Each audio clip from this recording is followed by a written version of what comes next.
চট্টগ্রামের পাহাড় কাটে আর আমি আসি আর থামাই। এইভাবে টম এন্ড জেরি আমি আর খেলতে পারবো না। আমি আসব, ফোন করব, আপনি যাবেন, পাহাড় কাটা বন্ধ হবে, কালকেও আবার পাহাড় কাটবে। ও রাত্রে পাহাড় কাটে, রাত্রেবেলা জায়গা পাহারা দিবেন, এটা আপনার দায়িত্ব, এটা সরকারের আইন। 9টা 5টা অফিস কোন প্রজাতন্ত্রের কর্মচারী করতে পারে না। সে বলতে পারবে না আমার অফিস টাইম 9টা 5টা, তাকে সবসময় প্রজাতন্ত্রের সেবায় থাকতে হবে। আপনারা পাহাড় কাটায় আমরা একটা তালিকা নিয়েছি, বিভাগীয় কমিশনার মহোদয় একটা তালিকা করে দিয়েছেন।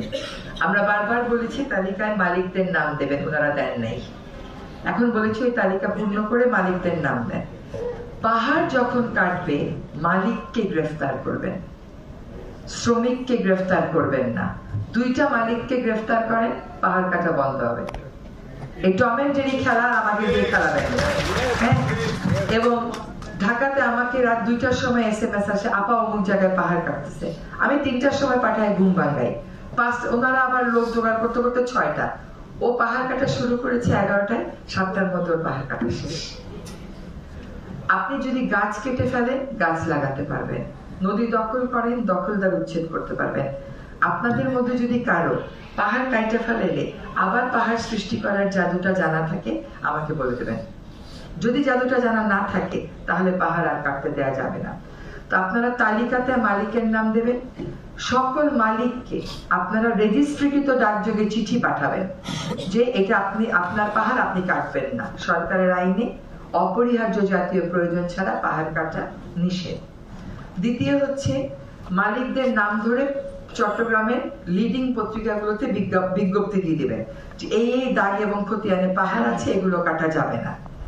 আর তারপরে চট্টগ্রাম শহরে কোথায় কোথায় পাহাড় আছে, আমি আপনাকে গতকালও বলেছি কোথায় কোথায় পাহাড় আছে। আপনারা একটা ভলান্টিয়ার টিম রেডি করেন। আপনার অফিস থেকে একজন, ডিসি মহোদয়ের অফিস থেকে একজন, ডিপার্টমেন্ট অফ এনভায়রনমেন্ট থেকে একজন, ফরেস্ট ডিপার্টমেন্ট থেকে একজন, পুলিশ থেকে একজন, চট্টগ্রামটাকে 5টা সিটি কর্পোরেশন থেকে একজন, সিডিএ থেকে একজন। চট্টগ্রামটাকে 7টা ভাগে ভাগ করে ফেলেন না। এই 7টা কর্মকর্তা 7টা ভাগের দায়িত্বে থাকবে। তারা প্রতিদিন সকালে এবং সন্ধ্যায় একটা করে রাউন্ড দেবে যে কোথাও কোনো পাহাড় কাটা হচ্ছে কিনা। এটা কি খুব কঠিন কাজ? এইটা করা যাবে না। এটা এই টম এন্ড জেরি খেলা কিন্তু পাহাড় কাটা নিয়ে বন্ধ করতে হবে। হ্যাঁ, এবং পাহাড় কাটা আমাদের স্পষ্ট মেসেজ হচ্ছে আপনাদেরকে বন্ধ করতে হবে।